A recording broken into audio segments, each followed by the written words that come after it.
कुबेर का अहंकार ये एक पौराणिक कथा है। अ, कुबेर जो तीनों लोकों में सबसे धनी माने जाते थे, एक दिन सोचने लगे मेरे पास अपार संपत्ति है, लेकिन बहुत कम लोग ही इसके बारे में जानते हैं। क्यों न अपनी संपत्ति का प्रदर्शन किया जाए? इसी अहंकारवश उन्होंने एक भव्य भोज का आयोजन करने का निश्चय किया। उन्होंने तीनों लोकों के सभी देवताओं को आमंत्रित किया। कुबेर के इष्ट देवता भगवान शिव थे, इसलिए वे कैलाश पर्वत पर पहुंचे और बोले, प्रभु, आज मैं तीनों लोकों में सबसे धनवान हूँ। यह सब आपकी कृपा का फल है।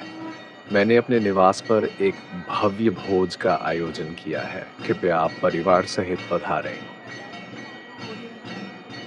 भगवान शिव ने उनके मन का अहंकार ताड़ लिया। मुस्कुराते हुए बोले, वत्स, मैं कहीं बाहर नहीं जाता, लेकिन यदि तुम आग्रह कर रहे हो तो एक उपाय है। मैं अपने छोटे पुत्र गणपति को तुम्हारे भोज में भेज देता हूँ। कुबेर संतुष्ट होकर लौट आए।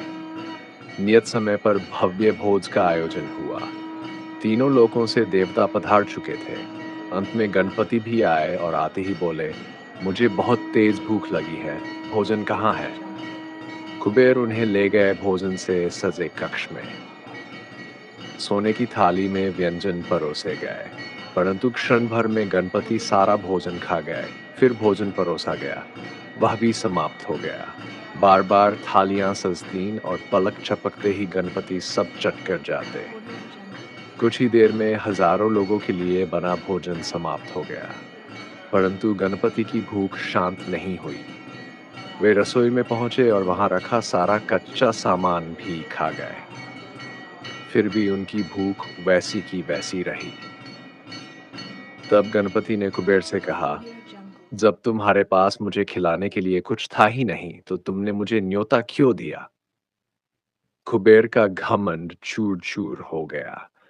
उन्हें समझ आ गया कि अहंकार से नहीं, विनम्रता और भक्ति से ही सच्ची शोभा होती है। ये